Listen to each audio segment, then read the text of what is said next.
Kalah gaji menang gaya, perangkat desa. Gaji 2 juta mobil. Viral, perangkat desa Grobogan tantang pamer mobil, kalah gaji menang gaya. Sebuah video viral di sosial media melibatkan oknum perangkat desa Grobogan yang tengah menaiki mobil, di mana video tersebut menjadi viral lantaran perangkat desa tersebut pamer mobil mewah meskipun ia mengaku hanya memiliki gaji senilai 2 juta rupiah. Dalam video tersebut, tampak seorang perangkat desa berkacamata dan mengenakan pakaian korpri mengambil video dengan kamera depan.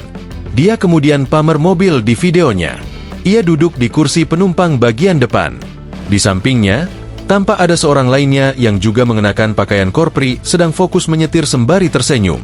Di kursi belakang ada juga seorang mengenakan peci dan ikut nimbrung pembicaraan sang pengambil video. Kalah gaji menang gaya, perangkat desa. Gaji 2 juta rupiah, mobile nyoh, mobilnya ini loh. Ujar dia yang duduk di bangku penumpang bagian depan sembari menunjukkan isi mobil yang belum diketahui apakah itu milik yang bersangkutan atau tidak. Kalah gaji menang gaya, perangkat desa. Gaji 2 juta mobil. Pai menurutmu, kowe sing komen ning kono ngenyekeki perangkat desa, mobile ngene. Sing tukang ngenyek mobilmu opo? Tunjukno ning ngisor kene. Bagaimana menurutmu? Kamu yang menjelekkan perangkat desa apa mobilmu? Katanya melanjutnya. Piye menurutmu? Kowe sing komen-komen ning kono ngenyeki perangkat desa gitu. Mobil itu kayak.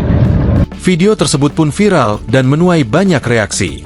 Hanya saja, mayoritasnya bernada negatif. Hingga kemudian diketahui perangkat desa tersebut bertugas di Desa Randurejo, Kecamatan Pulau Kulon, Kabupaten Grobogan, Jawa Tengah. Download Tribun X sekarang, menghadirkan lokal menjadi Indonesia.